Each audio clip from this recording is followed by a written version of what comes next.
Hello friends, this is B S secondary classes presented by Sandeep. आज के इस video में हम सीबीएसई यूजी नेट के एक पेपर को सॉल्व करेंगे और सीबीएसई यूजी नेट के काफ़ी वीडियोस मैंने अपलोड कर दिए हैं चैनल पर, आप लोग उनको एक बार देख सकते हैं। तो ये एग्जाम पॉइंट ऑफ व्यू से जो प्रीवियस ईयर के क्वेश्चन पेपर है वो बहुत इंपॉर्टेंट रोल प्ले करते हैं आपकी प्रिपरेशन के अंदर। तो ये क्वेश्चन पेपर को आप एग्जाम में जाने से पहले एक बार सॉल्व कर लें, क्योंकि जनरली ये जो क्वेश्चन पेपर है, जो क्वेश्चन पेपर में जो क्वेश्चन आए ये जनरली यूजीसी नेट में रिपीट होते रहते हैं। तो जो स्टूडेंट्स मेरा वीडियो पहली बार देख रहे हैं, तो आई इंट्रोड्यूस माई सेल्फ। मेरा नाम संदीप है और मैंने एमटेक किया कंप्यूटर साइंस में। उसके बाद मैंने सॉफ्टवेयर इंजीनियर वर्क एक्सपीरियंस है मेरे पास, और मैंने सीएसआईआर इंजीनियरिंग एग्जाम क्वालिफाई किया है एज ए जेआरएफ, और सीबीएसई यूजीसी नेट मैंने जेआरएफ क्वालिफाई किया 3 टाइम्स। और मैंने राइट नाउ मैं रिसर्च साइंटिस्ट की पोस्ट पे वर्क कर रहा हूँ। इसमें हम पेपर नंबर 1 को सॉल्व करेंगे जो दिसंबर 2012 में आया था। दिसंबर 2012 में जो आया था क्वेश्चन पेपर, वो भी टोटल जो पेपर आया था इंफॉर्मेशन आईसीटी का, यानी आईसीटी के 5-6 सवाल आए होंगे, तो उनको हम क्वेश्चन को सॉल्व करेंगे 5 to 6 क्वेश्चंस इन आईसीटी।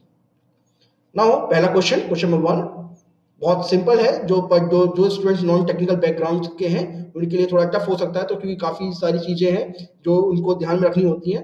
तो जो स्टूडेंट्स कंप्यूटर साइंस के या फिर कंप्यूटर से रिलेटेड या डिप्लोमा कर चुके हैं उनके लिए इसमें कोई भी ज्यादा टफ क्वेश्चन नहीं है, बट फिर भी जो नॉन टेक्निकल बैकग्राउंड के स्टूडेंट्स हैं वो जरा क्वेश्चन को एक बार प्रॉपर वे में चेक करें। तो एएलयू की डेफिनेशन क्या है, फुल फॉर्म क्या है, तो मैं बता देता हूँ। एएलयू की जो डेफिनेशन है फुल फॉर्म होती है वो होती है arithmetic logic unit.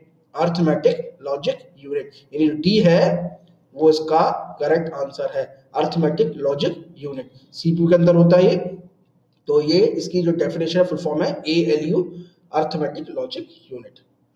Question number 2, a personal computer uses a number of chips mounted on a circuit board is called, क्या कहते हैं, यानी जो नंबर ऑफ चिप्स, जो चिप्स लगी होती हैं हमारे सीपीयू के अंदर, वो किस पे लगी होती है। जैसे आपने देखा होगा एक इस तरह का एक रेक्टेंगुलर शेप में एक बोर्ड होता है आपके पास, जिसमें नंबर ऑफ चिप्स इस तरह से लगी होती है, ट्रांजिस्टर्स होता है, चिप्स होती है, और हम उसमें और भी काफी चीजें लगाते हैं। तो उसे क्या कहते हैं, तो इसका ऑप्शन दिया है पहला micro processor, system board, daughter board या फिर मदर बोर्ड। बहुत सिंपल सवाल है, कोई जरूरत ही नहीं बताने की, फिर भी बता देता हूँ। डी है इसका करेक्ट आंसर है, यानी मदर बोर्ड। मदर बोर्ड इस पूरे सेट को कहते हैं, इस पूरे सिस्टम को हम मदर बोर्ड कहते हैं। ये एक रेक्टेंगुलर शेप में होता है, आप अपना सीपीयू खोल के देख सकते हैं, जिसके अंदर काफी तरह की चीज लगी होती है, माइक्रो प्रोसेसर भी इसमें लगा होता है, काफी तरह की चीजें होती है, तो मदर बोर्ड इसको हम कहते हैं। ठीक है स्टूडेंट, तो D is the correct answer, mother board. Next question number 3, computer virus is a, computer virus होता है, क्या होता है, एक हार्डवेयर है, बैक्टीरिया है, सॉफ्टवेयर है, या नन ऑफ दीज। ठीक है, या फिर नन ऑफ दीज। तो क्या होता है कंप्यूटर वायरस, तो एक्चुअली कंप्यूटर वायरस होता है एक तरह का प्रोग्राम होता है एक, और प्रोग्राम क्या होता है, ये किसी भी तरह की जो गतिविधि होती है हमारे कंप्यूटर में उसको बहुत हार्मफुल इफेक्ट प्रोड्यूस करता है। तो जनरली जो कंप्यूटर वायरस होते हैं, जो हमारे कंप्यूटर वायरस पूरे तरह के होते हैं, तो प्रोग्राम होता है, तो प्रोग्राम हो गया तो यानी हार्डवेयर तो नहीं होगा, तो इट इज अ सॉफ्टवेयर। ये एक तरह का सॉफ्टवेयर होता है और ये बहुत हार्मफुल होता है हमारे कंप्यूटर्स के लिए। तो C is the correct answer, software. Computer virus is a software जिसके लिए प्रोटेक्शन और मैनेजमेंट के लिए हम एंटीवायरस को अपलोड करते हैं, एंटीवायरस हम अपने सिस्टम में डालते हैं। ठीक है students, question number 4, the file extension of MS word document in office 2007 is, यानी जो फाइल एक्सटेंशन होता है, जब आपने कभी बार देखा होगा जब आप किसी फाइल को सेव कर रहे हैं तो एक सबसे पहले एक एक्सटेंशन होता है डॉट करके, जैसे आप नोटपैड की फाइल पकड़ते हो तो आपके लिए आता है .txt। तो उसी तरह से MS वर्ड का जो एक्सटेंशन होता है वो क्या होता है, ऑप्शन में है .pdf, .doc, .docx और .txt।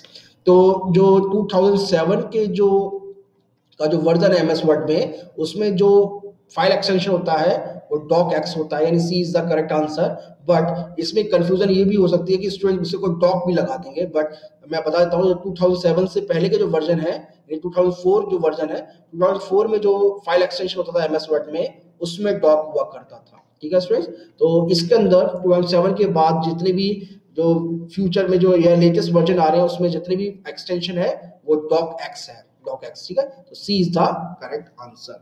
Next question number 5, Dash is a protocol used by email clients to download a email to your computer। यानी इनमें से कौन सा ऐसा प्रोटोकॉल है जो ईमेल क्लाइंट यूज करता है अपने यहाँ पर कंप्यूटर पे ईमेल को डाउनलोड करने के लिए, जिसमें से टीसीपी, एफटीपी, एसएमटीपी और पीओपी। तो सबसे पहले इनके जो ऑप्शन है मैं आपको इसकी पहले तो ये जो फुल फॉर्म है वो क्या है जरा देख लेते हैं हम लोग। तो टीसीपी की फुल फॉर्म होती है ट्रांसफर, टीसीपी सॉरी एफटीपी और इन सब की पहले फुल फॉर्म देख लेते हैं। टीसीपी तो transmission control protocol, transmission control protocol. FTP होता है फाइल ट्रांसफर प्रोटोकॉल। एसएमटीपी होता है सिंपल मेल ट्रांसफर प्रोटोकॉल और पीओपी होता है पोस्ट ऑफिस प्रोटोकॉल।